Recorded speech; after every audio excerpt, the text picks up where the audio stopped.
Hola, aquí estamos de vuelta leyendo todos los comentarios de todo lo que he hecho mal en los últimos programas, Mónica. Eso es horrible. Uno de los comentarios, hay cosas buenas, muchas gracias, pero también voy a hablar menos, voy a hacer caso a Mónica. No dicen que hables menos, dicen que dejes Deja que la gente, persona termine. a veces hay que interrumpir también para ir al grano, es así. Mira, yo no es que lo quiera defender, pero yo quiero que sientan que esto que está pasando aquí en Bajo este Techo no es fácil.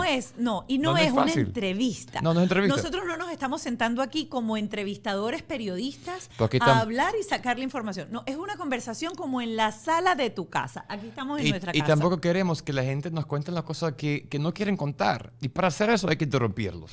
Porque si no, cada uno cuenta lo que quiere hablar, no es lo que quiero hacer yo. Ahora, entonces, cuando uno está hablando de cómo cría a los hijos en la sala de la casa o en la cocina de un amigo tuyo, uno se interrumpe, uno opina, uno cuenta. Y eso es Bajo este Techo, un lugar seguro para compartir nuestros aciertos y desaciertos como padres. ¿Por qué arrancamos así? Porque estamos leyendo tus comentarios. Sigue haciéndolo por YouTube, sigue haciéndolo por Instagram, porque comenta, porque vamos a queremos saber qué estás pensando. Y si puedes, escríbenos o háblanos a nuestro WhatsApp, que es el 561-571-2880 más 1 Estados Unidos, adelante. Cuando terminemos de hacer esta presentación te van a jalar las orejas, porque siempre hay que recordar que nosotros logramos hacer Bajo este Techo gracias a nuestros aliados. La gente de Whiplash, que es nuestra agencia digital, la gente de Gravity, que es nuestro estudio, es esta nave desde donde hacemos el podcast, y por supuesto está la persona que trata de organizarme, que se llama Ale Trémula. Ale, lo estoy haciendo bien. Ale Trémula, lo estoy haciendo bien. Nuestro productor ejecutivo que logra que esto tenga sentido, que esto funcione, y Ken Medina está encargado de la producción. Así es. Bueno, vamos a ver los comentarios. Vamos a leer algunos de los comentarios que han mandado. Yo no soy papá aún y no estoy en los planes cercanos, pero igual he visto todos los capítulos. Este par es demasiado bueno y las entrevistas son top, dice Rafael. ¿Viste? Yo creo que es muy bueno que los que no son padres todavía empiecen a ver de qué se trata y qué no, y dejen de agarrarle miedo a la paternidad, que no es para tenerle miedo. Y Ariadna nos está chalequeando, diciendo, jajaja, ustedes son dúo increíble y flaquito, tranquilo, que tú eres el protagonista de ese canal. Chalequeo bueno. Eso porque tú eres el esposo de la Pascualota. Sigue siendo, sí. Otro mensajito, lo manda Eli7AG. Demasiado genial, lloré, reí y aprendí. Los felicito a los tres. Hoy vamos con alguien muy especial. ¿Vamos para eso? Vamos para eso.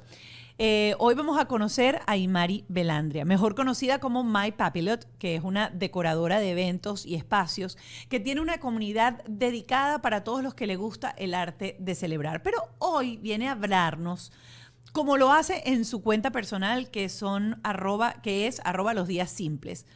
Como mamá de Marcela, 17 años, Lucía, de 11 años, y Lorenzo, de 10 años. Marcela, su primogénita, nació con parálisis cerebral severa y su hijo menor, Lorenzo, está diagnosticado con Asperger, que es un tipo de autismo. Hoy nos va a contar los retos de ser mamá. Estuvimos hablando con ella también acerca del papel del papá dentro de esta crianza de niños especiales y cómo ha logrado sobreponerse a estas circunstancias médicas, emigrar a otro país y lograr tener la gran enseñanza que nos dio en el episodio de hoy, que es una familia feliz. Prepárense, porque este episodio, como siempre digo, está a corazón abierto y sé que van a aprender muchísimo. Si eres una familia con niños especiales o si tienes que relacionarte con familias con niños especiales. Disfruten este episodio de Bajo este Techo. Y ya estamos con nuestra invitada especial, Imari Belandria. Como la presenté al principio del programa, es mamá de 3. Es mamá de Marcela, que tiene 17, Lucía, que tiene 11, y luego Lorenzo, que tiene 10. Y tenemos mucho que conversar hoy, porque yo estoy segura que muchas mamás y muchas familias que reciben de la vida todos estos retos y que se sienten de repente en un momento con esta sensación de ahogados, que uno dice, me cambió la vida, no voy a poder vivir, esto va a ser imposible, porque yo sé que la gente cuando recibe esos diagnósticos y cuando tiene este tipo de experiencias en la vida, agarra siempre la primera fase, que es la negación, y luego pasa por las 4 fases hasta llegar a la aceptación, y empieza el proceso en donde de una manera sana logras normalizar tu vida, tus situaciones, y vives una vida feliz.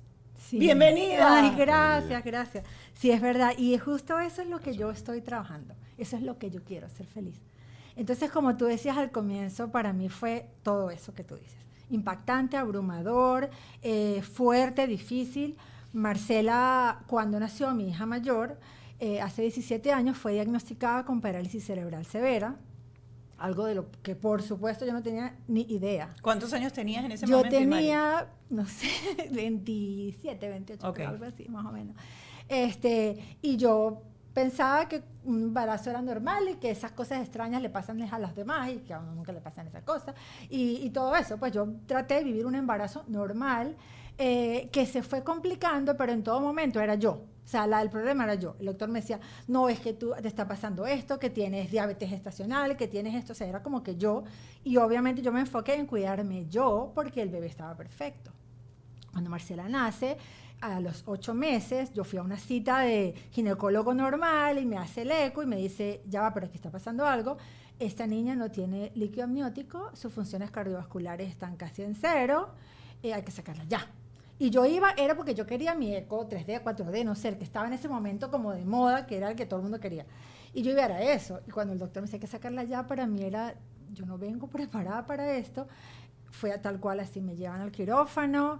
Y yo recuerdo muchísimo, en medio de mi susto, miedo, todo eso, que yo le pedía mucho a Dios que yo no me durmiera o que no me desmayara, porque yo sentía que me iba a desmayar en cualquier momento, porque ya me habían advertido, mira, tu hija es muy probable que no sobreviva, vamos a sacarla por cesárea, pero es posible que no aguante.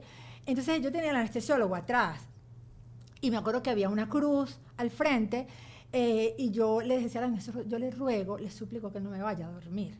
O sea, por favor, déjeme ¿sabes? La anestesia, la raquidia creo que se llama, pero no me duerma, por favor, no me duerma. Permítame que si ella va a vivir unos segundos, que yo pueda vivirlos con ella, no me quite eso. Y el doctor empieza a cortar y yo siento todo, absolutamente todo. ¿Pero con dolor? El dolor horrible, todo? Okay. O sea, yo siento el láser, la hojilla, lo que sea que me estaba pasando, yo siento el dolor horrible. Y yo empiezo a gritar, es de que no me duerman, no me duerman. Y el doctor, por supuesto, yo gritaba, no me duerman, te lo pido, te lo suplico, le decían a nosotros, no me duerman, y ahí me estaba durmiendo. Cuando yo me despierto, yo empecé, claro, por la anestesia como que a alucinar, y en el lugar que estaba en el dormitorio, yo pensaba que estaba como en un manicomio. Ok. Y que habían pasado muchos años, o sea, todo eso en segundos estaba pasando en mi cabeza, que habían pasado mucho tiempo, y que yo me había vuelto loca porque mi hija se había muerto. O sea, todo eso pasó así. Y claro, yo empecé como a desesperarme, no podía hablar. Llegaron las enfermeras y me dicen, no, tu hija está bien, tu hija, sí, bueno, logramos sacarla, salió perfecto, pero teníamos que dormirte. Llegó el anestesiólogo a pedirme disculpas, decirme, tengo que venir a pedirte disculpas porque yo sé cuántas ganas tú tenías de estar despierta, pero es que esa no era una decisión que tú podías tomar. Necesitábamos anestesiarte para que la niña funcionara. Y bueno, y ahí fue como que mi primer golpe, por decirlo así, porque fue muy duro, contra lo inesperado. O sea, yo esperaba mi día de mi parto natural, porque además yo en esa época quería eso, yo esperaba eso y nada de eso estaba pasando. Era como que te cambian la realidad de un momento a otro. Afortunadamente, Marcela sobrevive ese día, todo sale bien, los doctores me dicen, bueno, todo va bien, es prematura y vamos para adelante, pues. Pero pasa que, claro, Marcela empezó a presentar síntomas y todo lo relacionamos con que era prematura. No, porque como ella es prematura, es por eso es que ella hace esto o no hace esto. Y así fueron pasando como las semanas. Luego de 2 meses que la llevo al pediatra, me dice la cabeza no le ha crecido. Entonces hay que empezar a hacer exámenes, no sé qué. Y ahí fue cuando empezó esta película que en algún momento de verdad fue una pesadilla horrible. O sea, fue una película de terror. Lo que sucede es que yo soy muy activa. O sea, yo soy muy de solucionar. Siempre he sido así, para bien y para mal. O sea, me meto en paquetes por estar inventando, pues, porque no me quedo quieta. Entonces, desde el primer momento yo fui como que, ok, Marcela tiene esto. Cuando nos sentamos con el doctor, mi doctor me dice, mira, tu hija tiene parálisis cerebral severa, tu hija nunca va a caminar, nunca va a ver, nunca va a oír, nunca va a hablar. Ya no sabemos cuáles son sus expectativas de vida, porque eso la ciencia no lo sabe, pero bueno, tú tienes que prepararte, trabajar eso, porque no sabes por cuánto tiempo la vas a tener y qué tanto ella te va a necesitar y qué complicaciones vengan a futuro. Me acuerdo que Tu estábamos... primer, y vamos a terminar el cuento, pero quiero parar ahí un momento, porque como madre primeriza, uno tiene una película de la maternidad totalmente distinta. ¿Qué pasó por tu mente en ese momento cuando pasa el shock? Porque al principio uno me imagino que está como como adormecido con la noticia. ¿Qué pasó con ese sueño, con esa expectativa, con todo eso que tenía Imari a los 26, 27 años cuando recibe esta responsabilidad? Porque al principio yo siento que después de eso dices, es un ser que depende al 100% de mí. Sí. Y uno al principio tiene miedo que si no voy a saber si duerme, que si va a tener muerte súbita. O sea, uno se preocupa por unas cosas que cuando uno compara el peso de la responsabilidad que tenías tú, uno dice, Dios mío, 26 años, eras una niña también. Sí, pero la verdad es que en ese momento es tan impactante, es tan abrumante, que tú no tienes capacidad ni siquiera de comparar, de pensar, de analizar. O sea, tú estás en shock absoluto, y yo lo que sentía era una necesidad muy grande de saber qué era realmente lo que el doctor me estaba diciendo, porque yo no estaba entendiendo nada. O sea, cuando él me decía, tu hija no va a ver, no va a hablar, ¿a qué se refería? O sea, porque yo no entendía, mi cerebro no lograba procesar eso. Y yo me acuerdo que siempre como que mi punto así al que yo quiero observar y al que trato como que alinearme hacia allá es a ser feliz. O por lo menos la gente que esté en mi alrededor mía se sienta feliz, de la forma que sea. Y eso siempre lo he tenido desde niña. O sea, ¿cómo puedo hacer que esta persona sea feliz? Y desde cosas muy banales también, desde muchos puntos de vista, no solo desde lo realmente valioso. Entonces, yo en mi embarazo, yo siempre me preguntaba como que, y me inventaba historias, pues, de cosas que yo iba a hacer para que fuera feliz. Pero yo nunca pensaba en cosas como, ay, yo voy a comprarle tal cosa para que camine rápido. O yo voy a hacerle el baby G. Yo nunca pensaba en eso. Yo pensaba yo sé que si le pongo música, no sé qué, va a ser feliz. No porque un médico me diga que eso la va a ayudar a su evolución. No. Era por feliz, ¿sabes? O sea, siempre era hacia lo feliz. Y yo quiero que tenga muchas cosas de color para que ella esté contenta, ¿sabes? No era porque eso la va a estimular. No, nunca hacía esa conexión yo. Entonces, en ese primer momento, yo empecé, fue como, yo necesito respuestas para ver cómo yo logro que ella sea feliz. Y tanto es así que mi única pregunta para el doctor ese día era, yo le dije, mi mamá lloraba, mi esposo lloraba, o sea, era mucha presión, porque no era solo mi dolor, sino el dolor de tu familia que te afecta también. Entonces, el doctor dice, hágame las preguntas, y yo lo que sé, doctor, pero yo puedo saber si ella va a ser feliz, o sea, hay una forma de saber. Y el doctor me dice, tú tienes, la respuesta para ti es la misma para cualquier mamá, no lo sabes, eso no lo vas a saber. Y en ese momento yo sentí que yo estaba alineada con el resto del mundo, o sea, que yo era una mamá más. O sea, yo entendí que realmente mi objetivo es el mismo de todas las mamás, no había nada diferente. Tal vez el camino iba a ser distinto, pero en ese momento para mí esa respuesta fue como que es verdad, al final del día lo que todo papá quiere, o lo que yo sueño para mi hijo y lo que yo creo que todo papá quiere para sus hijos es que sean felices. Entonces, vamos a ver cómo lo logro con esto que no sé qué es. Bueno, y entonces yo ahí empecé, fue como a investigar demasiado. Me volví una adicta de todo, o sea, de la lectura, me leía informes médicos súper complejos, que tenía que llamar a una tía, ¿qué significa esto? Porque ella es médico, ¿qué significa tal frase? ¿Por qué dicen esto? Me acuerdo que tenía diccionarios. En esa época uno iba mucho a los cyber, pues, los cybercafés. Entonces yo me iba a los cyber y yo, me ponía y me acuerdo que traducía en italiano, porque donde encontraba algo que se parecía, o fotos, o información, yo la quería saber, yo necesitaba saberlo, era como una cosa así era una necesidad que no sé si en ese momento era evasión o era búsqueda, no sé cómo llamarlo, pero era lo que yo sentía que tenía que hacer, informarme mucho. Y entonces yo preguntaba todo y yo filtraba a mi familia. O sea, era como que yo sentía como que, porque yo veía a mi mamá sufrir mucho, veía a mi esposo sufrir mucho, entonces era como que era hasta dónde les digo. Entonces, quien hablaba con los médicos era yo. Yo tenía una tía que siempre me ha apoyado mucho por ser médico, pues, y yo le preguntaba a ella cosas, entonces yo veía hasta dónde yo le decía a mi familia, ¿sabes? Era como que era el filtro, o sea, como que yo siempre me quedaba con una parte, pues es que si yo le digo todo, o sea... ¿Y con quién te desahogabas tú? Creo que en ese momento con nadie, no lo hacía. Pero es que, ¿sabes qué? Tú estás tan abrumado, o por lo menos yo estaba tan abrumada que yo ni siquiera sentía la necesidad de desahogarme. No era, después sí, después vinieron muchas otras cosas, pero en esos primeros meses yo sentía, era como un deseo demasiado grande de salvarla. Entonces, ¿sabes? Mis emociones, mis sentimientos pasaron completamente a otro plano porque yo lo que quería era buscar una salida, una cura, una solución o algo que me dijera, mira, tienes que hacer paso 1, paso 2, paso 3 y eso te va a llevar a lo que tú quieras, que es el paso 4.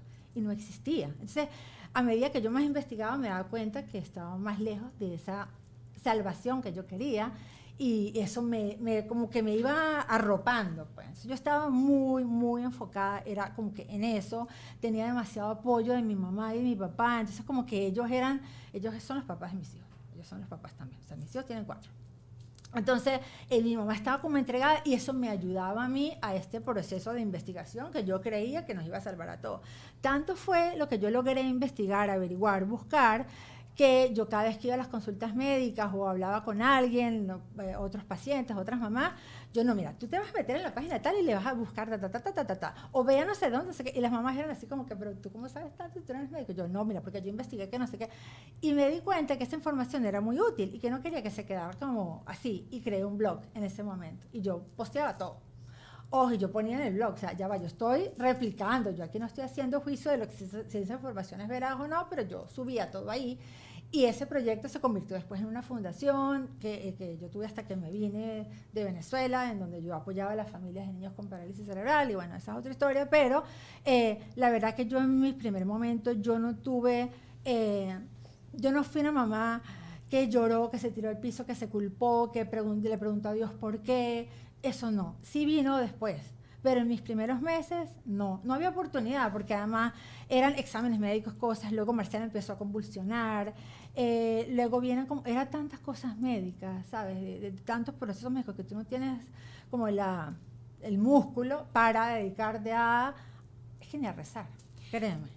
De toda esa experiencia, de ese comienzo, por ejemplo, si tendrías que darle hoy a alguna mamá que nos está viendo y está con este diagnóstico, ¿tú crees que la herramienta más importante fue la información? Estar tan llena de información te daba los pasos a seguir o te daba la sensación quizás de un poco de tranquilidad de ir por el buen camino. ¿Crees que la información yo creo que la clave? información es vital, pero la buena información, no la desinformación, que creo que eso a mí me pasó. Que como yo buscaba sola por mi cuenta, yo leía cualquier barbaridad en internet, cosas locas, y yo en ese momento me las creía.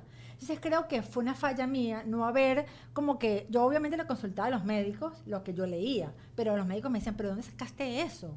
¿Sabes? Era como que yo misma, yo decidí que yo era doctora, pues, porque yo tenía toda la información, y eso fue un gran error, yo sí consultaba cosas con mi tía y con otros médicos, pero había muchas cosas que no consultaba con nadie porque no consideraba que había que hacerlo, no sentía la necesidad, pero me lo creía. Entonces, como que creo que sí es demasiado valioso informarnos. Es muy valioso porque tienes que tomar decisiones muy rápidas en algunos momentos. O sea, ya va, mira, la vamos a operar hoy. Como que ya va, pero a mí nadie me dijo, no, porque es que descubrimos que, ¿sabes? Eran cosas así. Entonces, si tú no tienes como que información de nada, estás como perdido. Pero también les digo a las mamás que uno tiene que tomarse el tiempo para llorar, para vivir su dolor. Y lo digo hasta el sol de hoy, no solo en el inicio. O sea, a mí mucha gente me pregunta, ¿pero tú cómo haces? Y lloro mucho cuando nadie me está viendo. Y no lo digo desde la lástima, ni lo digo desde la pena, no. Lo digo desde que de verdad a mí eso me ha ayudado mucho. Yo lloro muchísimo cuando la gente no me está viendo. Y eso me hace poder ir a montar un evento y que todo quede bello y que yo esté feliz y que le prenda las velitas al hijo de otra mamá y todo que sea maravilloso. Porque yo siento que uno necesita eso. Uno necesita sus momentos de soledad en los que tú drenas, en los que tú sientes odio, en los que sientes rabia, en los que sientes frustración. Necesitas vivir esos procesos, no los puedes evadir. Que lo que sí no puedes salir a estrellárselos al mundo, pues obviamente no, pero tú sí necesitas eso. Yo lo siento que hasta ahora yo lo necesito, no solo en ese comienzo que lo evadí por mucho tiempo. O sea, yo no lloraba, yo no tenía tiempo, o sea, yo me sentía culpable de eso, pues, o sea, yo no puedo perder tiempo ni llorando, ni tirándome al piso, ni nada de eso, ni sintiendo nada. Yo necesito actuar, yo necesito resolver, necesito buscar médicos. Viajamos a montones de lugares, yo hice, programas, cursos en Filadelfia, en Italia, en todos lados. O sea, yo estaba como una necesidad desesperada de informarme, y esos fueron como lo que los primeros años, pues, y a mí eso esa información y esa desinformación me creó muchísimo músculo para lo que vino después.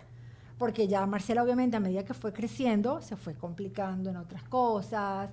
Marcela, cuando estaba pequeñita, pues, uno la cargaba, pues, y uno la llevaba en el coche, la llevaba al carro, y a medida que fue creciendo por su propio peso y por otras condiciones que empezaron a salir, su vida se limitó completamente, pues, hasta el punto en el que ahora Marcela no, la última vez, bueno, la hemos llevado 2 veces al hospital desde la pandemia, desde que inició la pandemia, pero realmente ella ni siquiera sale del cuarto, de la cama. O sea, ya la bañan en la cama, las enfermeras, o sea, como que todo pasa ahí, pues. Entonces, como que ella llegó a limitarse hasta el punto en el que estamos ahora, pero desde ese momento, desde ese primer día de esto, han pasado miles de cosas que yo siento que yo necesitaba esa información que tuve, pero me faltó esos tiempos para drenar, esos tiempos para decir lo que sentía, para buscar ayuda espiritual y psicológica. ¿La buscaste? La busqué tarde. La busqué tarde. Yo siento que sí, al comienzo uno quiere como que quiere todo o no quiere nada, porque, ojo, yo también he conocido mamás que me dicen, me negué por completo, o sea, yo al comienzo negación absoluta y las entiendo tanto, o sea, las entiendo tanto, porque es que de verdad tú te abrumas tanto que tú puedes explotar de la forma que sea. Y eso trae demasiados juicios, ¿sabes? O sea, eso trae demasiados juicios que acompañan el proceso. Entonces yo sentía como que si, ya va, yo me acostaba a dormir, me iban a decir como que, o sea, ¿cómo es posible que la niña esté convulsionando y está durmiendo?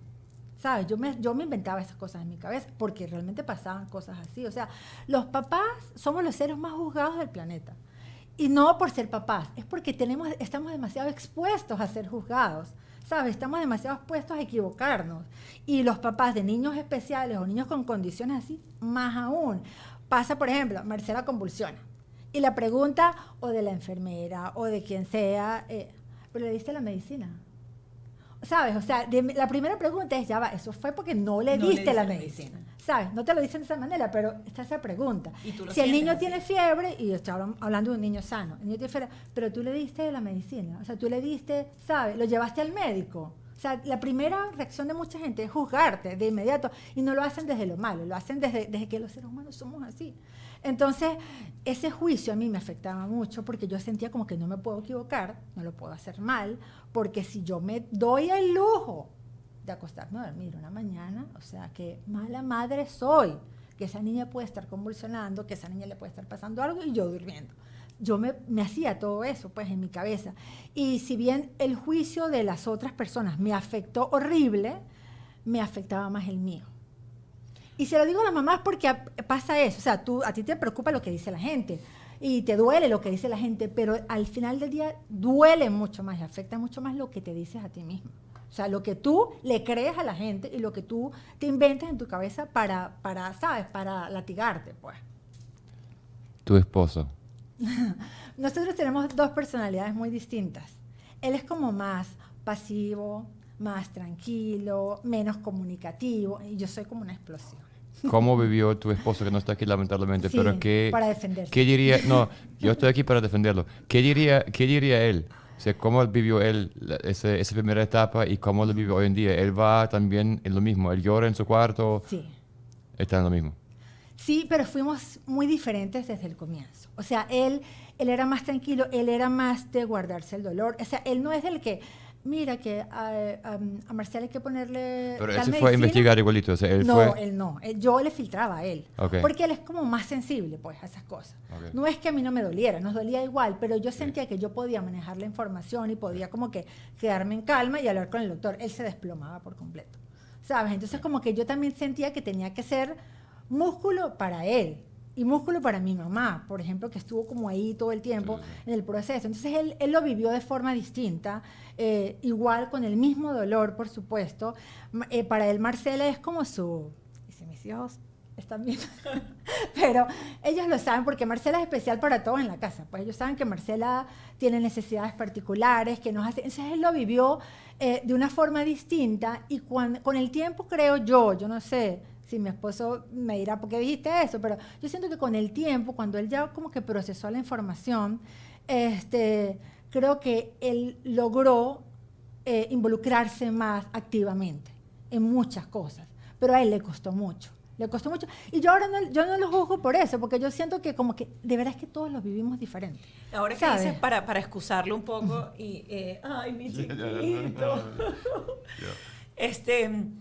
Que no me acuerdo con quién estábamos conversando eso y entró la terapeuta y hablaba precisamente de que la madre, por el hecho de tener al bebé de los 9 meses, incluso cuando el hijo llega, la conexión de la madre con el niño es mucho más rápida y que el padre no se tiene que sentir culpable porque de repente ve al niño y diga es que yo no le quiero ni cambiar el pañal, yo no lo quiero tocar, porque no tiene y tiene derecho a sentir eso y no se debe sentir culpable por sentir eso. Totalmente. El trabajo que implica obviamente el cuidado diario de un niño especial.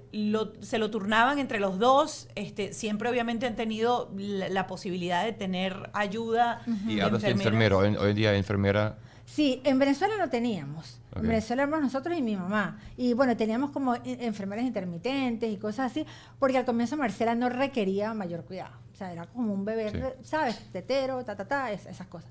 Pero luego con el tiempo, sí, ella ya definitivamente requería ayuda especializada. Y justo fue en ese momento que nos vinimos a Estados Unidos. Okay. Entonces, claro, en este país, la fortuna de que nos hayamos venido en el momento correcto nos permitió que Marcela tenga acceso a montones de programas del gobierno, del seguro, que permiten que nosotros podamos tener enfermera 24 horas en la casa. Marcela tiene una persona siempre junto a ella, sentada junto a ella.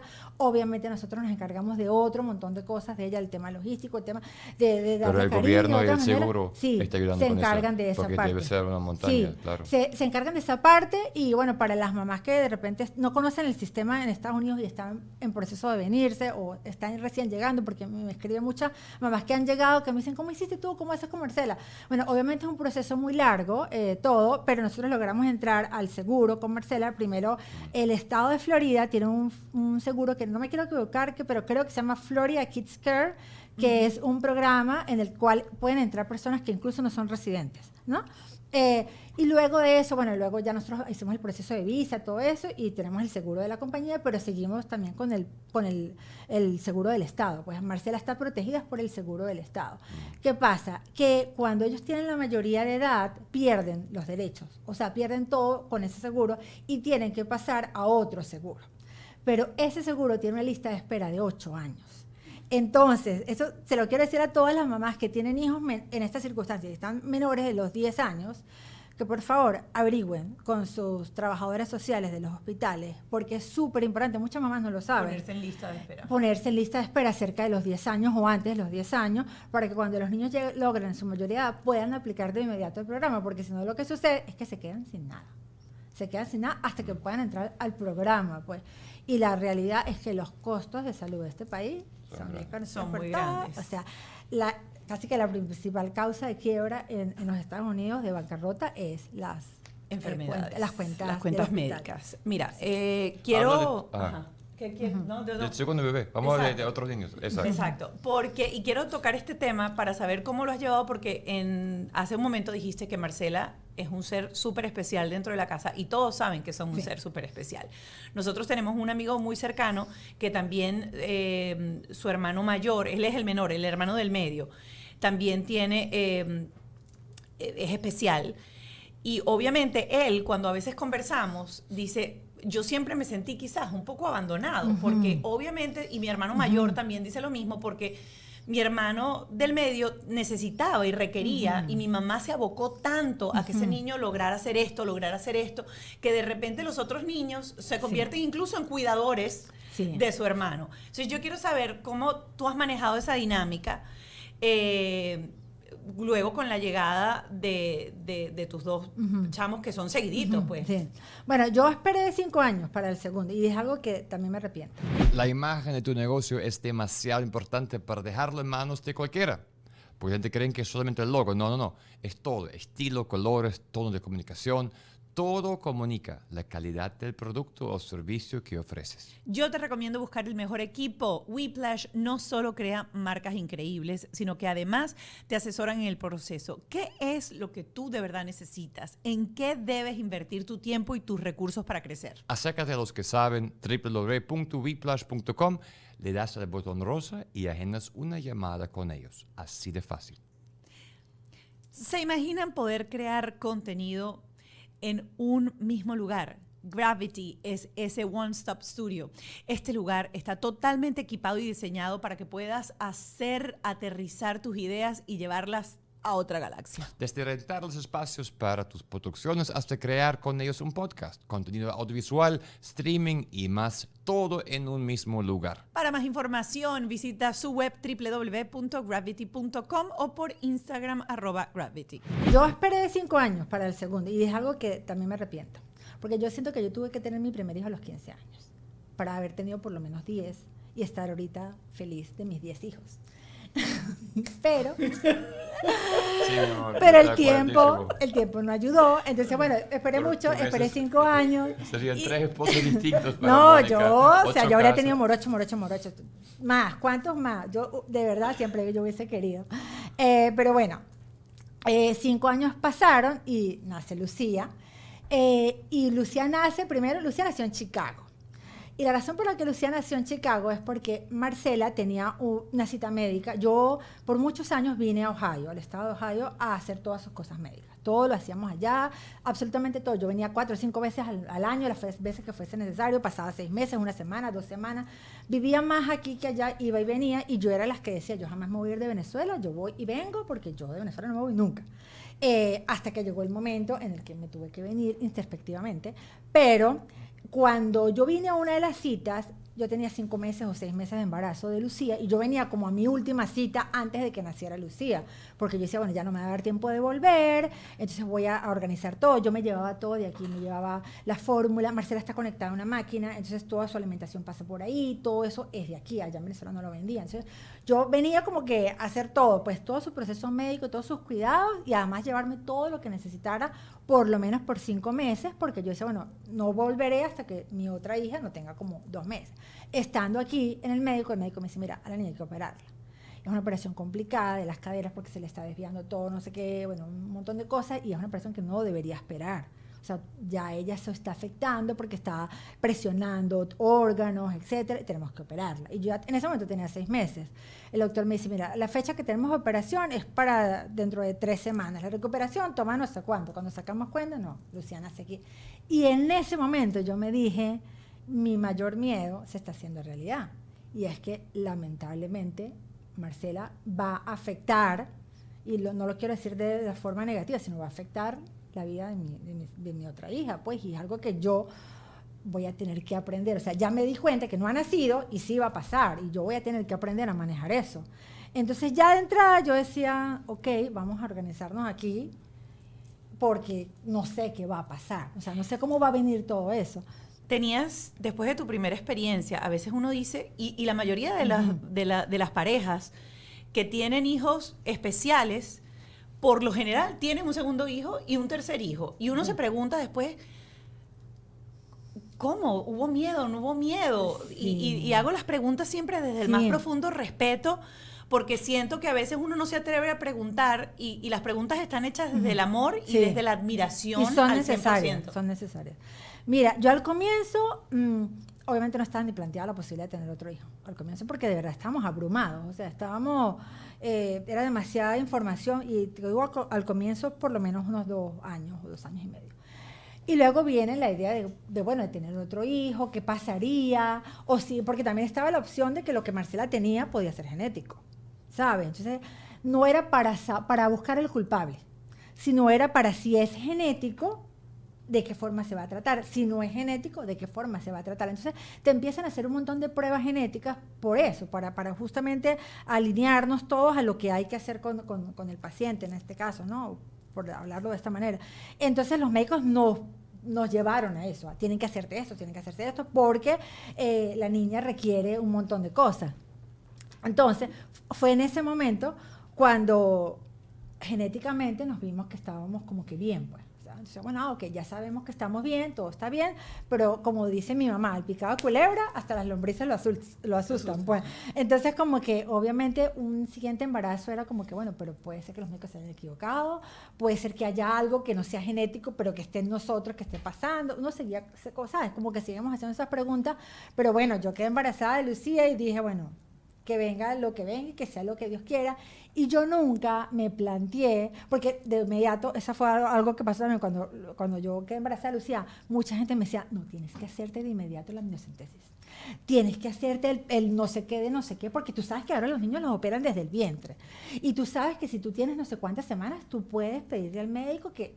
O sea, como en mi cabeza nunca pasó que los hijos son desechables. O sea, eso no estaba en mi cabeza.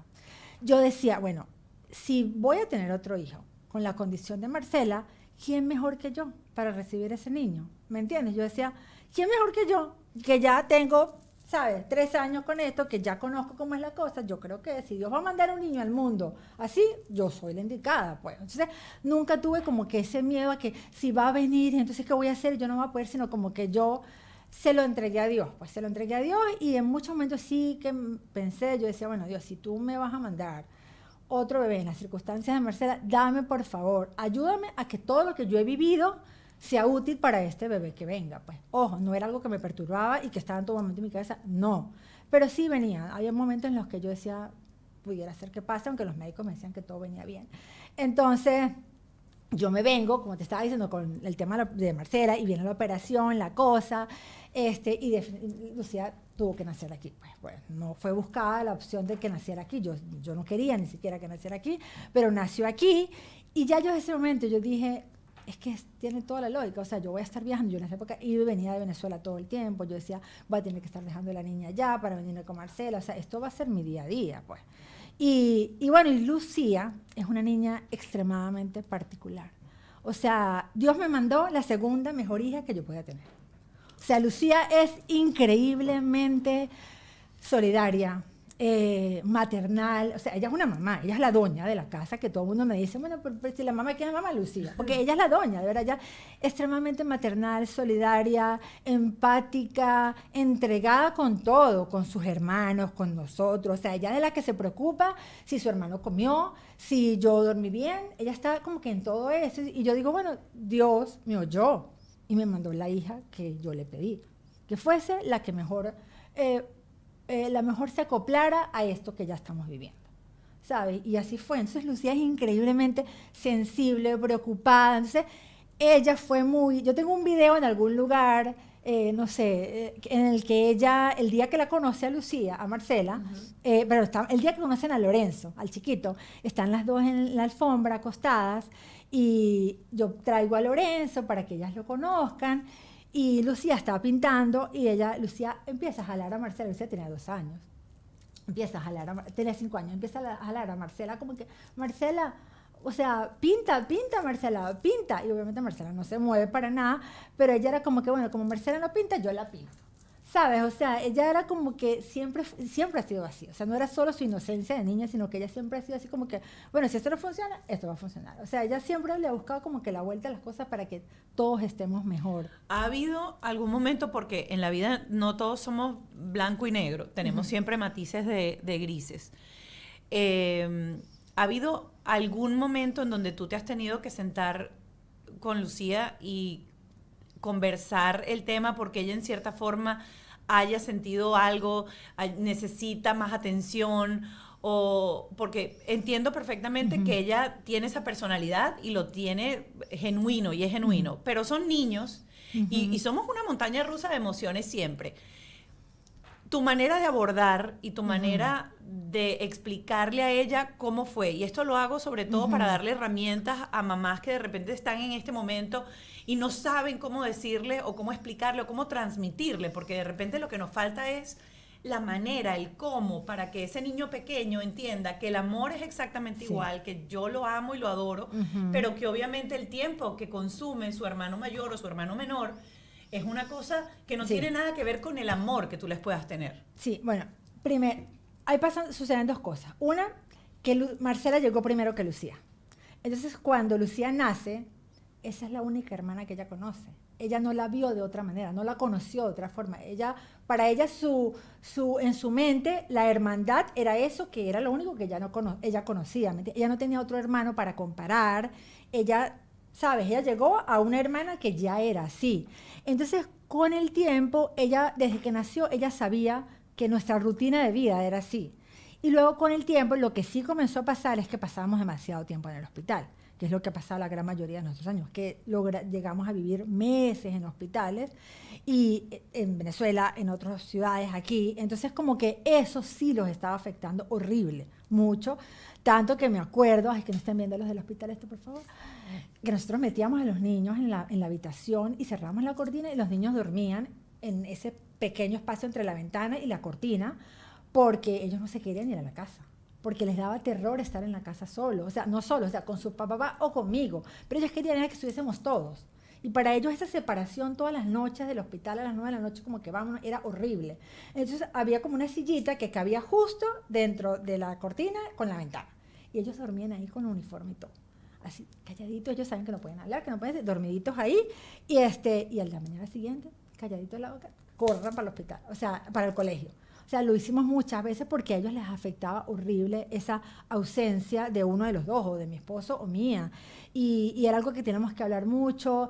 Yo trataba en el hospital de que ellos la pasaran bien. Además que, bueno, la verdad, para serte sincera, el hospital de niños de aquí tiene demasiadas herramientas y hay gente increíble que te ayuda mucho en eso.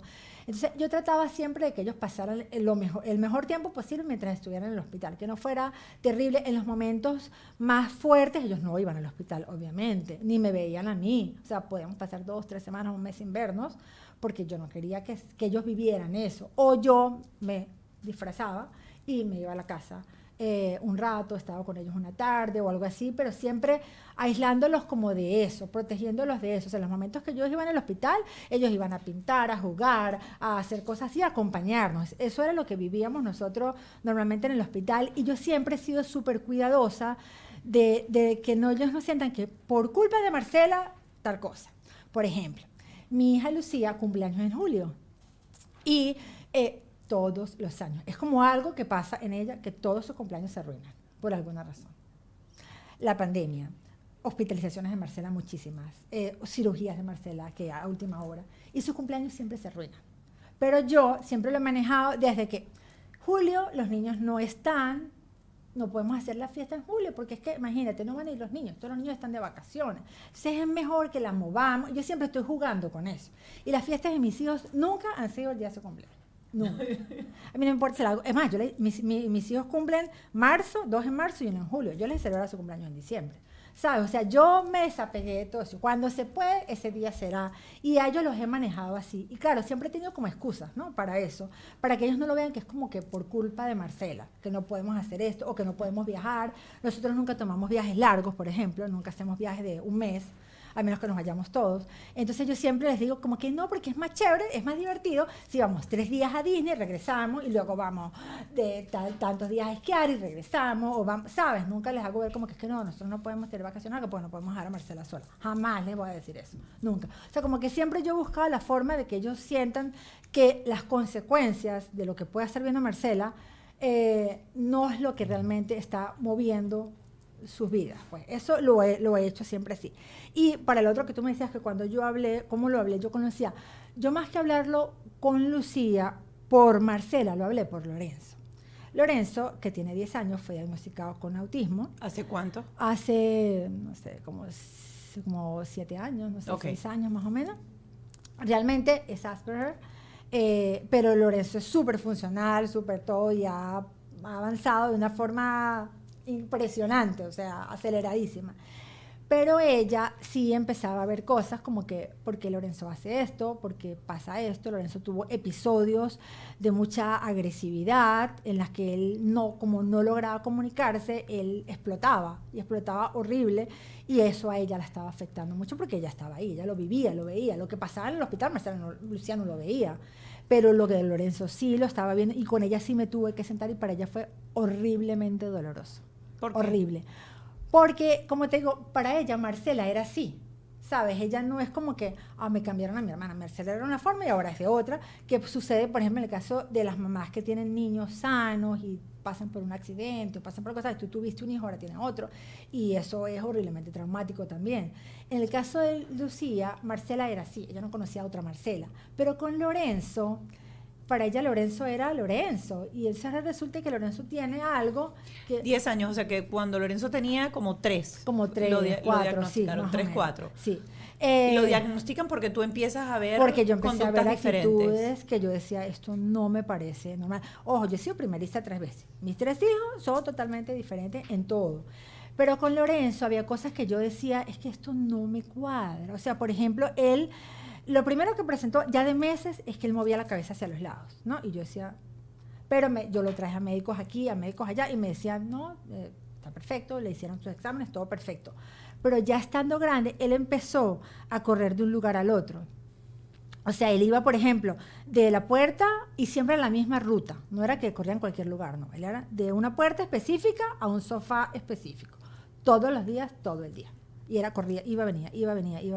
Nos mudábamos. Me dicen, no, es que porque la casa es muy pequeña, porque la sala X, no, nos mudábamos a otro ¿Esas lugar, excusas pasaba lo mismo. ¿Quién te las daba? ¿Te las dabas tú? No, la gente me decía, no, dice? si él está bien, o sea, yo lo veo perfecto, todo el mundo lo veía perfecto, Okay. todo el mundo lo veía, pero yo decía, es que yo sé que hay algo que no está bien, no, hay algo que no funciona, y sí, él camina, él hace todas sus cosas, pero yo sentía que había algo en él que no estaba bien. Y me costó mucho, no solo convencer a mi familia, o sea, convencerme a mí misma de que ya va, es el momento de actuar, de hacer algo. ¿Y volviste a la fase de investigar? Sí, me volví así, y eso sucede. Nosotros nos acabamos de venir para acá y nosotros necesitábamos como que un diagnóstico, ¿sabes? Para el colegio y toda la cosa. Y Marcela estaba súper grave en el hospital, súper grave. Y entonces, en ese mismo proceso, yo estoy como que investigando lo de Lorenzo y yo decía, no, ya 2 más 2 son 4, pero es más, yo hacía los test. Yo me metía en las páginas web de test para Asperger y yo los llenaba. Yo, quita, sí, positivo. Esas son cosas que les digo, no las hagan. O sea, son herramientas que están ahí, pero eso tiene que ir de la mano de un profesional. ¿Sabes? Que lo que tú leas ahí, que lo que tú descubras ahí, te dé respuestas, te lo explique. Yo sola, yo me inventaba todo eso. Yo decía, no, mira, sí es. Y claro, yo veía esas cosas, pero me costaba mucho como que mi esposo lo aceptara. ¿Te generaba angustia a ti? Mucha. Muchísima, porque yo decía, ¿hacia dónde va esto? O sea, esto, ¿sabes? Esto no es lo mismo que tiene Marcela. ¿Hacia dónde? Esto, ¿sabes? Yo no tenía la información y no tenía además la posibilidad o el acceso, porque Marcela estaba súper grave en el hospital. Entonces no es como que, bueno, yo mañana me voy a que la vea, a que lo lleve a un médico. No, es que no podía. O sea, pasaban semanas y yo no podía salir del hospital. No podíamos tener esa rutina. Y cuando tenías esa conversación con tu esposo estaba, estás inventando cosas. Sí, que era imposible, que todos los niños, que a mí me dicen que yo también corría así, que el otro niño que también corre así, que no sé qué. Yo dice, pero es que no es solo el corre, es otras cosas que a mí me dicen que no está bien. Entonces, bueno, pasó bastante tiempo para que nosotros tuviésemos como que el diagnóstico para el Estado, pues el que nos exigían para que lo lográramos tener.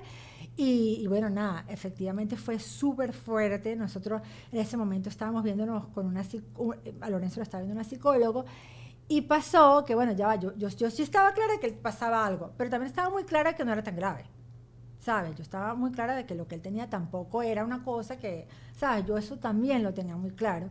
Y la psicólogo me dijo que Lorenzo tenía esquizofrenia. Y eso para mí fue horrible, y yo lo callé por muchísimo tiempo, porque era porque yo estaba absolutamente convencida de que no, entonces yo ni siquiera lo quería verbalizar, ¿sabes? Yo decía, esto no va a salir de mi boca, porque es que no, él no tiene eso. Él no ¿Y lo puede... empezaron a medicar para no, eso? No, yo no lo permití porque yo estaba negada, Okay. absolutamente, totalmente negada a eso. La negada que te digo que nunca se lo dije a mucha gente. Yo, es más, con algunas personas en mi familia lo dije hace 2 meses, 3 meses. Y eso fue hace 4 años. O sea, yo me negué por completo a esa posibilidad y empecé como a buscar otras herramientas, otras opciones, porque yo decía, esto no va a pasar, o sea, esto no es lo que él tiene.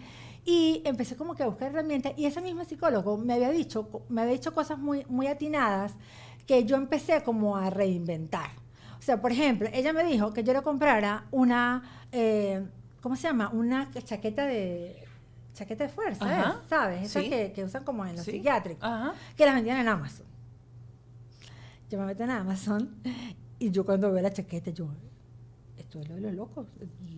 ¿Sabes? Esa fue mi pensamiento. Estas son las cosas que le ponen a los locos, entonces no va a pasar. Pero entendí o traté de sacar de ahí el mensaje realmente importante. ¿Qué es lo que hace ese chaleco? ¿Cuál es la función de ese chaleco? Lo contiene. Abrazarlo para contenerlo. Entonces yo dije, yo no voy a comer un chaleco, él tiene su chaleco que soy yo. Lo voy a contener. Entonces yo empecé a empezó a hacer llorar. eso, yo empecé, o sea, Lorenzo tenía momentos súper de muchísima agresividad que explotaba. ¿A qué edad? Eso fue como a los 6 años, Ok. más o menos. A los 6, por ahí, sí, 6, 7 años. Y eran episodios horribles, súper dolorosos, porque, ¿sabes? Como su mirada que se transformaba. Él, o sea, las cosas que decía eran muy fuertes. Y él, pues, su actitud era imposible de contener. O sea, te digo que él lograba acabar con toda la casa. Con todo. Tumbaba todo. O sea, no podíamos, entre mi esposo y yo, no podíamos contenerlo. Entonces, yo tenía la cosa de la chaqueta en mi cabeza. Yo dije, bueno, si yo logro buscar la manera de yo contenerlo yo, tal vez voy a poder hacer ese efecto, porque yo sentía que él necesitaba esa contención, ¿sabes? Porque si no era como una cosa explosiva, pues su energía él mismo no la podía controlar. Y pasó mucho tiempo en que yo lograra perfeccionar mi técnica. ¿Cuál fue tu técnica? Porque yo trataba, o sea, obviamente cuando tú te dices abrazar a alguien, agarrarlo, es hacerlo así, pues. Pero es que en esas circunstancias de tanta agilidad y de tanta fuerza, no es que tú vas a agarrar a alguien y le vas, no puede, es imposible. Entonces empezamos a inventar cosas. Entonces primero lo tirábamos contra el sofá. O sea, como ponerlo sobre un lugar, o sea, fijarlo a una esquina, a un lugar en donde él no tuviese salida. Y obviamente yo llevaba golpe, mira, de punta a punta. O sea, eso era golpes por todos lados, pero en mi cabeza, y para la gente que dice, ay, pobrecita la ¿Y mamá esa que le dan técnica era golpes, tuya? no, ahí no había nada de pobrecita la mamá, nada. Uno está concentrado, ahí uno siente, ¿sabes? Eso no es que uno siente que por qué me está pasando esto. No, ahí tú estás enfocado. Tú estás Y buscando tu hasta ese herramienta. momento solamente como para entender, y las mamás que están pasando por estos episodios también para que entiendan un poco. Para ese momento, tú solamente tenías el diagnóstico de esquizofrenia. No, tenías, o ya va. tenías el diagnóstico de Asperger. Estábamos trabajando con el de Asperger. ya Estábamos estaban en ahí. eso. Ok. Pero ya va. Pero Yo a ti nunca te tuve había el quedado diagnóstico de esquizofrenia. Para mí eso nunca fue un diagnóstico. ¿Se me entiende? O sea, para mí Claro. el momento que ella me lo dice, yo Lo borraste. lo borré por completo, pero sí me quedé con el tema del chaleco porque era algo que estábamos viviendo el día a día. O sea, algo que sí estaba sucediendo. Lorenzo explotaba y había que contenerlo. Y ya tenías terapeutas trabajando contigo. Sí, eso estaba. ¿Y eso venía. compartías con ella esa técnica tuya o esa técnica fue un No, desarrollo tuyo fue en paralelo? desarrollo mío Ok. solo porque yo era, o sea, era entrégate a los golpes hasta que lo logres. Y eso era hasta 3 veces en un día, pues. O sea, era muy seguido, por mucho tiempo fue muy seguido. Entonces yo era como que, ajá, ahora vamos a hacerlo de esta manera, ahora vamos a hacer, y se convirtió, fue como en eso, o sea, ahí no había, obviamente había mucho dolor en verlo así, pero estábamos, porque además íbamos viendo que lo estábamos como logrando, como que estábamos cerca de la técnica, entonces después empezamos fue a hacernos como un rollito, o sea, nosotros íbamos hasta la cama, buscábamos la manera de llevarlo hasta la cama, y cuando llegábamos a la cama, yo lo agarraba tan duro como podía y mi esposo nos empezaba a enrollar a los dos en la cobija. O sea, te estoy hablando que duramos media hora intentándolo, pues. Y en lo que ya estábamos enrollados muy apretados, a él no era que él cedía, era que físicamente su cuerpo ya no le daba más. O sea, no era que logramos controlarlo porque logramos convencerlo. No, nunca lo convencíamos. Era que físicamente su cuerpo ya se desplomaba. O sea, ya él no tenía la fuerza necesaria para poder seguirme golpeando, para poder seguir hasta que se quedaba dormido. Y eso eran horas y eso pasaba varias veces al día. Y así estuvimos por mucho tiempo. Hasta que él, poco a poco, como que él ya sabía que eso venía. Yo nunca le pegaba. O sea, yo nunca le respondía a sus golpes con golpes, porque yo sentía que eso más bien lo iba como a alterar más, porque había mucha rabia en su mirada. ¿Y qué detonaba esos episodios?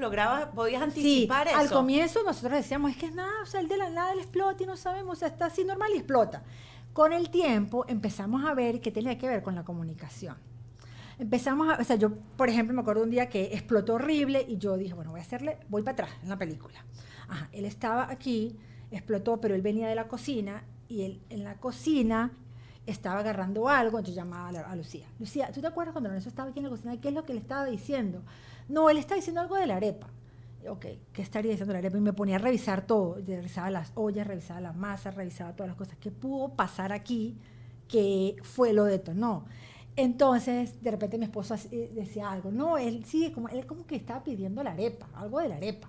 Y Lucía decía, sí, porque él movió esto. Entonces, claro, Cuando ya les pasó toda la crisis y todo eso, yo le pregunto, Lorenzo, tú te molestaste porque yo no te di la arepa cuando tú me la pediste. Sí. Entonces, ¿qué pasó? Que cuando a él le cuesta mucho comunicarse, o sea, se le hace muy difícil hablar, no habla claro, por decirlo así, no habla muy claro, y en esa época era peor aún. Entonces, ¿qué pasaba? Que cuando él entraba en crisis, yo después, cuando él estaba en calma, yo le preguntaba, Lorenzo, ¿por qué estás así? No me respondía. Lorenzo, pero dime algo para yo poderte ayudar. Si tú no me dices, yo no te puedo ayudar. Él no me decía, no me respondía. Pero cuando yo empecé a darle opciones, él sí me respondía. O sea, si yo le decía, Lorenzo, tú estás bravo porque yo no puse esto sobre la mesa. No. Lorenzo, tú estás bravo porque yo no te puse la franela. No. Entonces yo empezaba a buscar todas las cosas que podrían ser opciones y ahí él me respondía. Cuando yo no le daba opciones a él sencillamente no me decía nada. No.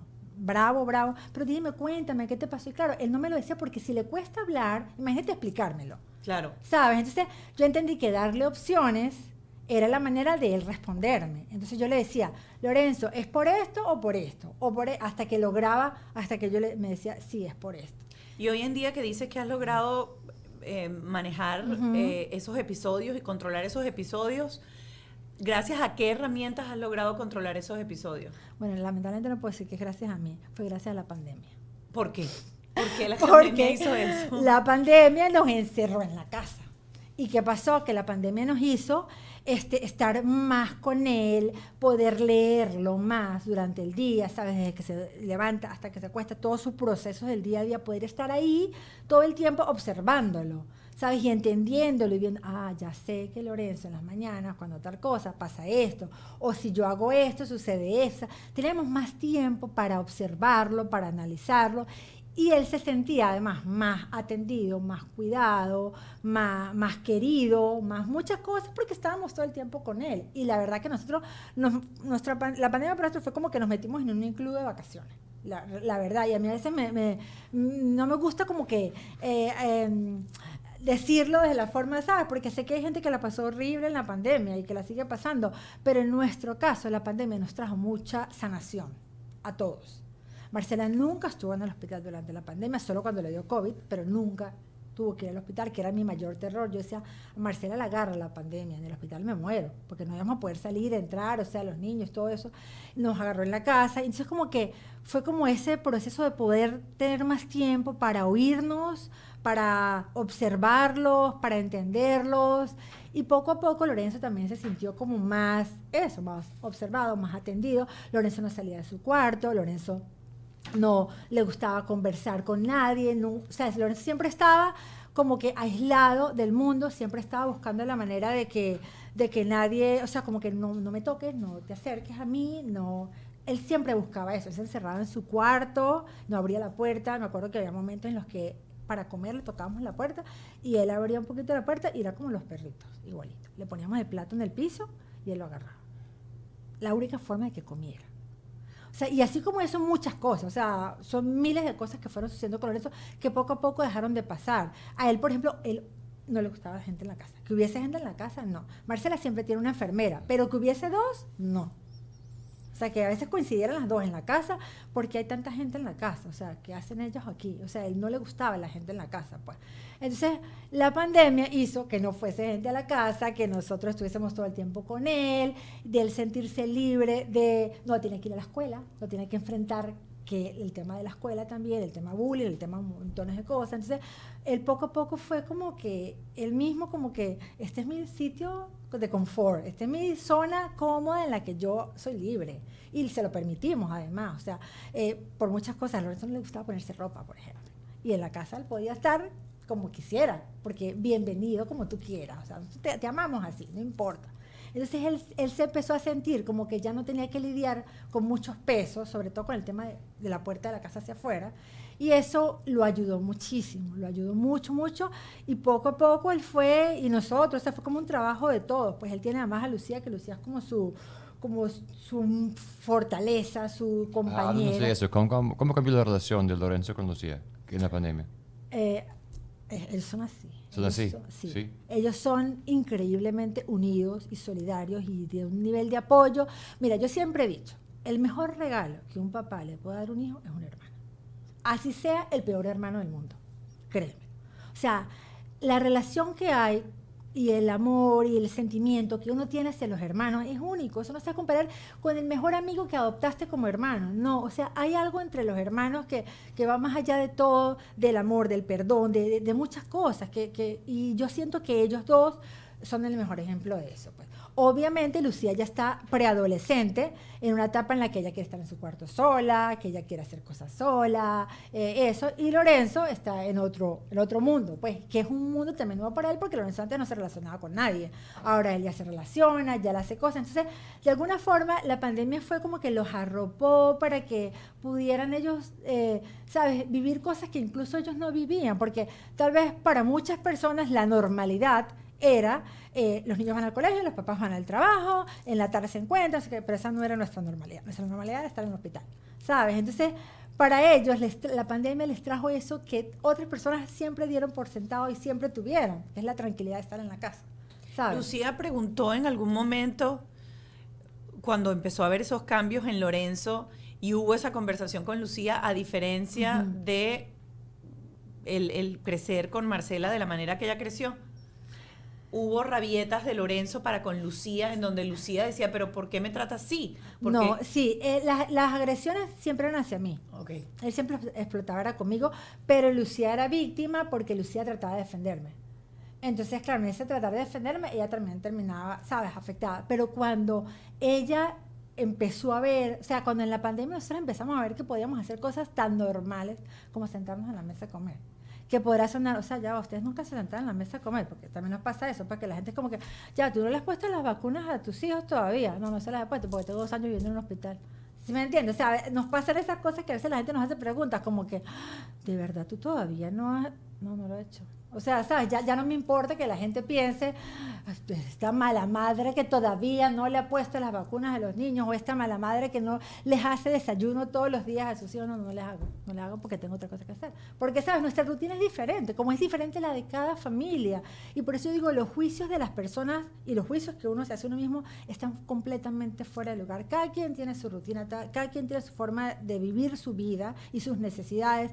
Y yo siento que Lucía, ella misma, ella es demasiado inteligente además, entonces ella, como que ella misma, era como ella iba viendo el cambio como lo íbamos viendo nosotros, y ahora lo disfruta muchísimo, porque ella ahora lo dice. Ella nunca me dijo, mami, ¿qué pasó? Porque ahora Lorenzo dejó de hacer esto. Ella nunca lo cuestionó, porque ella lo vivió, ella fue parte del proceso de alguna forma de su, no sé si es de su sanación, pero de ese reencontrarse con un hermano alegre, divertido, expresivo, que no tenía. Entonces, como ella fue parte del proceso, de alguna forma nunca hubo preguntas porque ella lo vivió, pues. Mira, antes de pasar al Patreon y conversar con nuestra terapeuta del día de hoy, yo quiero tocar un tema que a veces la gente tiene miedo de conversar o tiene miedo de abordar, y es el hecho de que cuando tú tienes un niño especial, sea parálisis cerebral, sea Down, sea autismo. El otro día estaba hablando con una persona que me decía, yo necesito que hagas un programa porque yo no sé cómo contener ahora a mi hijo que es teenager y vamos a la playa y sale corriendo y le baja los pantalones a la gente, y la gente a veces no entiende que existen personas diferentes, o sea, no están abiertos a entender la diversidad, y que la diversidad a veces sencillamente hay que abrazarla y entenderla. Pero sobre todo, hacer la pregunta de cuando los niños salen al parque, cuando tú llevabas a tu hija al parque, esa sensación de que la gente se queda mirándote, terrible, y que yo sé que a veces lo que la gente necesita es, ok, mírame, pero pregúntame, o sea, no me hagas sentir como algo extraño. A mí siempre me gusta abordar ese tema, porque cuando ustedes lo hablan y ustedes dicen qué sienten cuando hay alguien que está así con el ojo, pero que no te puede quitar el ojo, pero tampoco es que te mira directamente y te pregunta, sino que es esa sensación y esa energía extraña. Yo quiero traerlo sobre la mesa y que tú le digas a todas esas mamás con niños especiales que se sienten de repente juzgadas, acomplejadas, o no sé cómo se sientan en ese momento, o que ya hayan llegado a un momento en donde yo hago paz con esto. Y segundo, a esas mamás que están en ese parque, con esos niños que diferentes también, que se sientan abiertos a explicarle y decirle al niño, ven acá, conócelo, tócalo, abrázalo. Es igual que tú, es diferente, pero es igual. Mira, a nosotros nos pasaba que cuando Marcela estaba más pequeña, que la llevábamos en el coche, la gente la miraba. Pero para mí, y es un ejercicio que les digo a las mamás que hagan, o sea, que tú te sientas ofendida, invadida, abusada, lo que sea, porque te están mirando, es algo que tienes que trabajar tú. No lo va a trabajar la sociedad, lo tienes que trabajar tú. Entonces, simplemente uno tiene que desconectarse por completo de eso, porque es que no vas a poder lidiar con todas las necesidades de mi hijo y además con la sociedad. O sea, es demasiada información. Y yo, la verdad, a mí nunca me importó, nunca me afectó, no lo permití. Y yo siempre he dicho, cuando tú eres papá, cuando tú tienes hijos, tú tienes la obligación de ser feliz. No es una opción, es una obligación. Y yo decidí que yo iba a ser feliz. Y yo ando siempre buscando mi felicidad y la de mis hijos. Y esa es mi meta. Entonces yo, para lograr eso, tengo que quitarme de los lados todas esas cosas que me pueden afectar mi felicidad o la de mis hijos. Entonces, ¿qué pasaba? Que nosotros, era tanto que estaba en mi mente eso, que yo de verdad me desconecté de eso, que nosotros íbamos con el coche, con Marcela, y la gente la miraba. Y yo, ay, ¿será que le pasó algo? O sea, yo salía corriendo a mirarla, a ver si era que se había ido para adelante, si era que se le había caído el tetero. Y yo, no, claro, la está mirando porque ella es así, pues, ¿sabes? Me pasaba todo el tiempo que yo decía, a mí no me importa, nunca me afectó que la gente la mirara. Y te voy a decir una cosa, yo en algún momento incluso hasta lo agradecí. Y te voy a decir por qué. Cuando yo me traje a Marcela de Venezuela para acá, yo compré el pasaje un viernes y me vine el domingo. Marcela estaba desahuciada en Venezuela. Marcela no le daban ninguna oportunidad de vida, y a mí me la entregaron para que ella se fuera en la casa, porque ellos decían, ya aquí no hay nada que hacer, llévatela y déjala ir y que eso suceda en tu casa. Ellos no saben con quién están hablando, porque yo eso no me va a pasar jamás. O sea, yo no es que así, aquí vamos a acostarla aquí en la cama y vamos a dejarla ahí. Eso no va a pasar, o sea, en mí eso no va a pasar. Yo no sé, admiro mucho a los padres que logran esos procesos, pero eso en mí no iba a pasar. Y yo me desesperé muchísimo. Eso, acababan de pasar las guarimbas en Venezuela, ¿te acuerdas? La época loca esa de no había vuelos, no había nada. Yo estaba desesperada porque no la podía sacar. Y justamente por el no poder viajar, Marcela se complicó muchísimo. Y yo logré conseguir un vuelo, gracias a un amigo, un vuelo el domingo a las 6 de la mañana, Caracas, Miami. Marcela estaba totalmente, primero Marcela estaba pesando la cuarta parte de su peso, del peso para un niño de su edad, estaba totalmente descompensada, estaba físicamente sumamente deteriorada, y yo monté a Marcela en el coche, me la traje, contra todos los riesgos, contra lo que pudiera pasar en el vuelo, con lo que pudiera pasar. Además, yo llegaba a Miami a comprar un boleto para viajar a Ohio porque su hospital estaba allá y era algo que no podía hacer desde Venezuela. Yo venía como a la deriva, pues. Y yo, la verdad es que yo me aproveché fue de eso. Yo dije, a mí nadie me va a preguntar nada, porque cuando la vean así, la gente se intimida, la gente, ¿sabes? La gente como que se incomoda. Bienvenida, toda esa gente incómoda y toda esa gente, porque esa gente no se le va a acercar ni los oficiales del aeropuerto, ni el personal del avión, nadie me va a preguntar qué tiene la niña, qué le pasa. Y ese fue mi mejor aliado para yo poder viajar a Estados Unidos, porque de lo contrario no hubiese manera de que yo la hubiese podido sacar de Venezuela. Entonces, yo la verdad nunca me ha importado si la miran mal, nada, a mí nunca nadie la ha ofendido, nunca. Y también, por otra parte, Marcela cognitivamente ya está muy desconectada. O sea, ella no fija la mirada sobre ti, ella oye muy bien, oye los ruidos, pero ella no interactúa en lo absoluto. Entonces, de alguna manera, si alguien la miraba mal o decía algo malo de ella no lo estaba entendiendo. Y hubo algún momento, porque nosotros hace poquito tuvimos el caso de una persona que tiene 3 hijos. La hija del medio es especial, y recuerdo que ella muy dulcemente introdujo a la pequeña, que tampoco interactúa ni nada, con mi hijo de 6 años. Ven, toca, la agarra, la siente, la es peludita, mírale la pierna. Y eso me pareció tan bonito, porque mi hijo en ese momento aprendió algo tan hermoso. Sí, yo con los niños lo manejaba de forma muy distinta. Con los niños para mí sí era importante, porque obviamente Marcela estaba por todo eso, pero Y a pesar de que yo sabía que su diagnóstico era súper fuerte y súper limitado, yo soñaba. Yo también soñaba. O sea, yo soñaba con que algún día mirara o hablara o lo que sea, caminara, se sentara. Yo soñaba con eso. Entonces, en algún momento yo veía a otros niños de su edad o que podían, yo decía, ¿cuánto me gustaría que la tocaran? Pues, ¿sabes? Que la abrazaran o que le dijeran hola, aunque ella no entienda, aunque ella no les responda. Entonces yo sí lo procuraba, pero con los niños. O sea, con los niños era que yo sí hacía cosas como que yo como que les volteaba el coche y lo llamaba y le decía, mira, ella es Marcela, hacía cosas así. O si yo veía, porque a los niños les generaba curiosidad, entonces yo les hablaba a ellos. A veces no como que, porque no todos los niños funcionan igual, no todos los seres humanos lo hacemos. Entonces como que yo tampoco es como que los quería abrumar con Marcela, pero a veces yo veía que la miraba mucho y yo le decía, ¿tú quieres que yo te cuente de Marcela? ¿Tú quieres que yo te hable? Ella es mi hija Marcela, yo te puedo contar de Marcela. ¿Tú quieres saber quién es Marcela? ¿Por qué ella está así? Entonces como que había niños que entonces yo les hablaba, pero eso no significa que yo lo traía para al lado de Marcela, no. O sea, yo como que dependiendo del niño, había niños que se acercaban solitos y había niños que sí, como que se quedaban así y sus mamás miraban para otro lado porque por muchas razones, porque les daba pena, se sentían incómodas, porque no saben manejar la situación, por lo que sea. Entonces yo les preguntaba. Pero no, era como que, ven, toca Marcela. No, si yo sentía que no era la forma, no lo hacía, pues.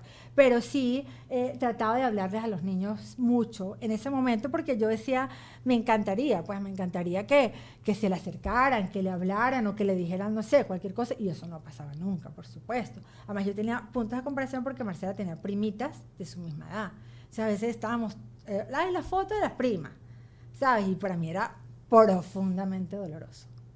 O sea, mire cuando venía la foto de las primas o la que están las tres primas y para mí era porque a medida yo iba más viendo pues los procesos, ¿no? Esta aquí ahora están así, y Marcela seguía o en su coche o en su silla o en su, ¿sabes? Entonces, eso con los niños yo sí en muchos momentos me sentí con la necesidad de compartirlo y de hablarles y agradecí muchísimo cuando las mamás me decían, mira, ay, tu bebé, qué bella tu bebé, cuánto tiene, mire, sabes que yo vivo en tal lugar, si algún día tú necesitas algo, tal cosa, o me decía, ay, cómo me gustaría que mis hijos estuviesen aquí para que tú les hablaras, disculpe si te incomodo, o sea, no sé si te molesta, pero a mí me gustaría saber qué tiene tu hija, porque, ¿sabes? O sea, la gente siempre lo hace desde la gentileza y eso lo agradezco muchísimo, y yo por lo menos jamás, nunca, ni me ofendí, ni me molesté, ni me incomodé porque a mí me preguntaran, ¿qué tiene tu hija? Ah, mi hija, ¿qué tiene? O sea, ya va, yo pasé meses leyendo Google, yo esa información la tenía que soltar en algún momento. O sea, ¿qué tiene tu hija? Bueno, mira, mi hija tiene leucomalacia periventricular, agenesia de cuerpo calloso, microcefalia, y eso se deriva de y entonces por eso ella no sé qué, O sea, a mí nunca me incomodó que me preguntaran qué tiene tu hija, porque para mí era, ¿sabes? Era tu realidad, pues, es tu sí, realidad, o sea, no había vida. otra, pues. Estamos aquí porque queremos ser que nuestros hijos sean felices. El día de hoy el programa fue diferente, pero hablamos de nuestra misión como padres es hacer a nuestros hijos felices. Gracias por regalarnos el programa de esta manera. O sea, creo que se fue por un lado totalmente distinto, pero fue maravilloso. De hecho, tenemos a Fiorella Scalia, que es la terapeuta con la que vamos a conversar ahorita en el Patreon. Vamos a hablar mucho de Lorenzo. Ella es especialista en trastornos del espectro autista y vamos a estar conversando con ella. Pero quiero primero agradecerte la transparencia y la honestidad con que abriste tu corazón, con el que nos contaste tu experiencia de maternidad. Creo que me hubiese gustado tener a papá también aquí, porque yo sé que hay otros papás que están viendo el programa y sé que todos estos diagnósticos y estas situaciones de vida también los afectan a ellos y les pegan mucho, y ellos, o sobre todo el hombre, crece en una sociedad en donde no le dan permiso a sentir, a sentir ese dolor, a sentir esa frustración, a sentir todo lo que pueden sentir, y nuestra idea siempre es brindarles como un espacio de decir, son parte de la crianza de los hijos, son parte de ese core que les estamos haciendo. Y también para los papás es increíblemente enriquecedor. O sea, ser parte del proceso. O sea, mi esposo de verdad está súper involucrado en Marcela, por ejemplo, y yo sé que para él es un honor hacerlo. Y Mari, gracias. Bueno, de todo corazón por haber estado aquí, por haber compartido con nosotros este momento. Yo creo que tienes una cantidad de padres y madres que te están viendo en este momento y que, no sé, quiero que le dediques unas palabras para despedirnos y poder mudarnos de espacio e irnos al Patreon. ¿Qué dices? Nada, no, la verdad es que yo creo que desde el amor todo es válido, todo, incluyendo los errores. Todo desde el amor, desde lo sincero, desde lo, ¿sabes? Desde lo que ni siquiera hay que explicar, porque es que cuando tú de verdad estás entregado a tus hijos, y cuando digo entregado no es que estás 24 horas arriba de tus hijos, no, cuando estás entregado a dar lo mejor de ti para tus hijos. Desde ahí, desde ese lugar de tu corazón, todo va a funcionar, incluso las equivocaciones, incluso el tener que ir para atrás y regresar, incluso el cambiar la forma de hacer las cosas, incluso el cambiar tú mismo. O sea, todo es válido y el espectro es enorme cuando viene desde el amor. Pues entonces uno lo que tiene que procurar es ser feliz y llenar su corazón de amor y de alegría para que sea eso lo que ellos reciban, pues porque la realidad es que siempre vamos a estar sometidos a juicios y vamos a estar sometidos a las necesidades de otros que deberíamos cubrir, pero creo que tenemos como que concentrarnos en eso que nos hace feliz a nosotros y que podemos regalarles a nuestros hijos, pues. Amén. Gracias. Gracias O sea, por compartir. Vamos a hablar con el Patreon. ¿Qué es el Patreon? Para los que están viendo por primera vez este episodio, son $5 la suscripción mensual y van a tener acceso a contenido especial. Esta conversación que vamos a tener con Fiorella Scalia, por Porque ejemplo. estamos cobrando $5 porque hay que pagar producción. Exacto. Así Porque la gente pregunta, porque ¿y eso lo por sé. qué? Sí, porque no vamos a ser ricos ni famosos, pero Exacto. es como que hay que pagar cosas de producción. Pero, así que anótate en esto y vamos al Patreon. Y vamos al Patreon de una vez. Nos vemos allá.